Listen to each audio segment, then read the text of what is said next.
अस्सलाम वालेकुम नाज़रीन, हाईटेक न्यूज़ के खबरनामे में आपका खैर मकदम है। मैं हूं नेहा खान। नजर डालते हैं आज की अहम खबरों पर। DDS विमेन एसोसिएशन के राज़ी मेंबरान के इल्म में लाए बगैर फरोख्त करने के खिलाफ एक बड़े एहतजाजी रैली का इनेकाद किया गया, जिसमें खवातीन एसोसिएशन की मेंबरान और मुकामी अफराद ने शिरकत की और अपने गम व गुस्से का इजहार किया। नारे लगाते हुए उन्होंने DDS के दफ्तर के सामने धरना देते हुए कहा है कि ख्वातीन की अंजुमनों के मेंबरान के इल्म के बगैर जमीनों को बेचना गैर अखलाकी है, बसूरत दीगर जद्दोजहद तेज की जाएगी।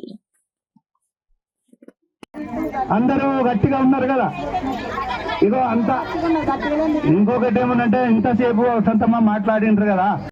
मैं पहले जहीराबाद आया था क्योंकि यहाँ पर थोड़ा गरीबी ज्यादा है, कुछ करना चाहिए बोल के आया था। 85 में मैं डेक्कन डेवलपमेंट सोसाइटी स्टार्ट करा। पसंद करना भी जब ये क्योंकि उनको औरतों के बारे में ज्यादा एक्सपीरियंस है, अंडरस्टैंडिंग है, बेटर अंडरस्टैंडिंग है, तो उनको भी रिक्वेस्ट किया तो उन्होंने भी साझेदारी दिए। उन्होंने 92 तक थे और उसके बाद उन्होंने भी चले गए, मैं भी चले गया। 30 साल के बाद मैं आया, जब यहाँ पर उनके सेक्रेटरी का देहांत हो गया तो मैं बोला ठीक है, पुराना एक तो आना चाहिए। आए तो बहुत से औरतें हाथ पकड़ के रोए। रोने के बाद मैं बोला ठीक है, फिर बाद में फिर से बात करा तो समझ में आया कि उनको बहुत गहरा छोड़ दिया गया, गहरा अन्याय किया जाए इनके साथ।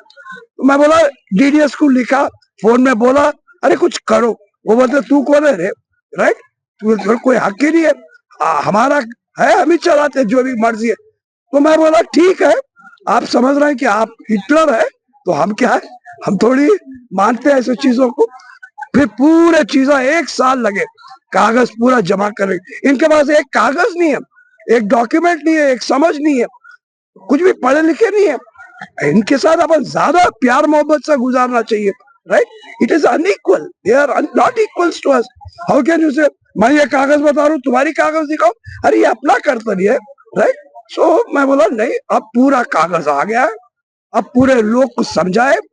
ये ये ये 3-4 लोग, एक 10 लोग गाँव को फिरे, सबको समझाए।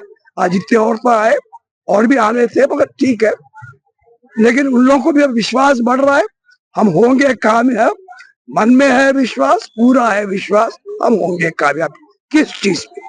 एक इनका जो सेविंग का पैसा है, 1 रुपया 2 रुपया 10-12 साल जो जमा करे, वो पैसे उनके पास है 20 साल से। रिवॉल्विंग फंड जिसको 12 करोड़ रुपए हम लोग जब रेस करे थे, वो पूरा उनके के पास ही रहना। थोड़े दिनों के बाद क्या करे, पूरा बैंक में लगा दिया। 206 से लेके अब तक वो लोग फिक्स डिपॉजिट के पूरे पैसे उनके पास है, वो उनके बुक्स ऑफ अकाउंट में भी नहीं आते। तीसरी, बालवाड़ी को जमीन दिए ताकि कभी के लिए इन लोगों को गांव के लिए अच्छे के लिए जमीन रहेगा, वो इनके औरतों के हाथ के नीचे रहेगा। वो पूरे जमीन बेच दी, 83 एकड़ बेचे बालवाड़ी का। अब टोटल बेचे सो 113 एकड़ बेचे। ये क्या चीज है, इनको हक ही नहीं है बेचने का, राइट। तो ये पूरे सवाल उठे, आप लोग भी बोलना चाहिए। हम कलेक्टर से भी मिले, ये लोग भी मिले, कलेक्टर भी कुछ नहीं करे। हम मानते हैं कि ये व्यवस्था ऐसा है, ये ढांचा को क्वेश्चन करने वालों को बहुत मेहनत से कोशिश करेंगे, लेकिन हम करेंगे, हम कामयाब होंगे, ये मेरा विश्वास है। Thank you. I think this meeting is very significant. Here are so many women who are gathered, hundreds and hundreds of women who are gathered, who have been cheated, who have been pushed out, whose rights have been taken away, whose money has been taken away, and there is no one who is willing to answer them. People don't feel accountable. And I think that in democracy, we should make people accountable.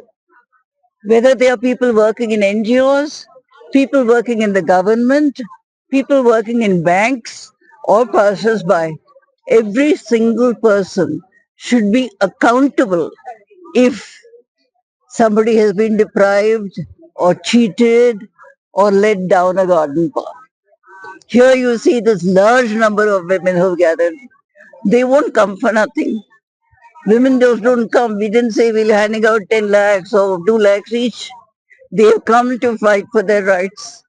They have come to fight for the money that they have saved. And they want that money to be given to them.